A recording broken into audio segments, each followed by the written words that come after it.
कदम बढ़ाए जा, खुशी के गीत गाए जा, ये जिंदगी है कौम की, तू कौम पे लुटाए जा, कदम बढ़ाए जा। महान स्वतंत्रता सेनानियों में से एक नेताजी सुभाष चंद्र बोस की 125वीं जयंती 23 जनवरी यानी आज मनाई जा रही है।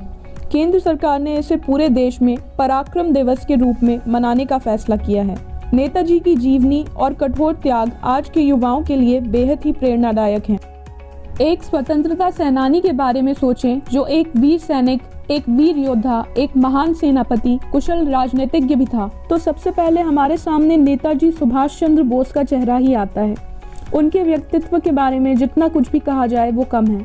नेताजी ने भारत को अंग्रेजों की गुलामी से आजाद कराने के लिए क्या कुछ नहीं किया। आजाद हिंद फौज के गठन से लेकर हर भारतीय को आजादी का महत्व बताने तक हर एक काम नेताजी सुभाष चंद्र बोस ने किया। तो चलिए आज हम आपको नेताजी के जीवन के बारे में कुछ खास बातें बताते हैं।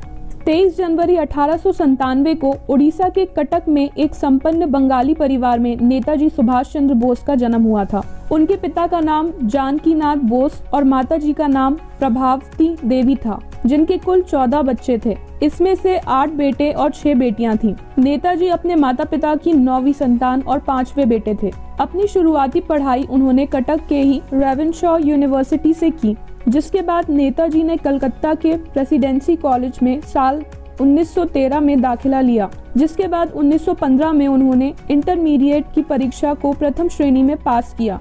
इसके बाद सुभाष चंद्र बोस के माता पिता ने उन्हें इंडियन सिविल सर्विस यानी भारतीय प्रशासनिक सेवा के लिए इंग्लैंड के कैम्ब्रिज विश्वविद्यालय भेज दिया। अंग्रेजों के जमाने में किसी भारतीय का इस परीक्षा में पास होना तो दूर, इसमें भाग लेना तक कठिन होता था। इस सब के बावजूद नेताजी ने भारतीय प्रशासनिक सेवा की परीक्षा में 4था स्थान प्राप्त किया।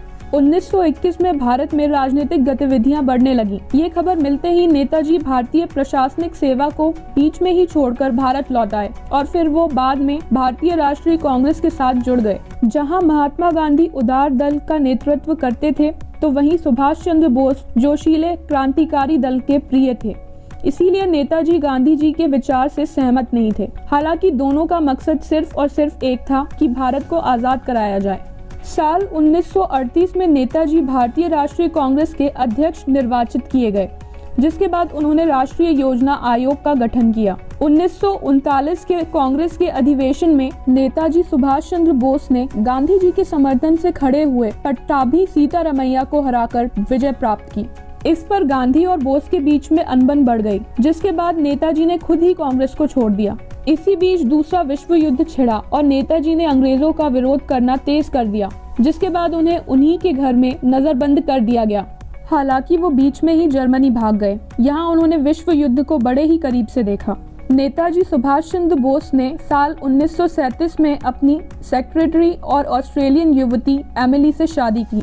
दोनों की एक बेटी अनीता हुई और वर्तमान में वो जर्मनी में अपने परिवार के साथ रहती है। अंग्रेजों से भारत को आजाद कराने के लिए नेताजी ने 21 अक्टूबर 1943 को आजाद हिंद सरकार की स्थापना करते हुए आजाद हिंद फौज का गठन किया। इसके बाद सुभाष चंद्र बोस ने अपनी फौज के साथ 4 जुलाई 1944 को बर्मा पहुंचे।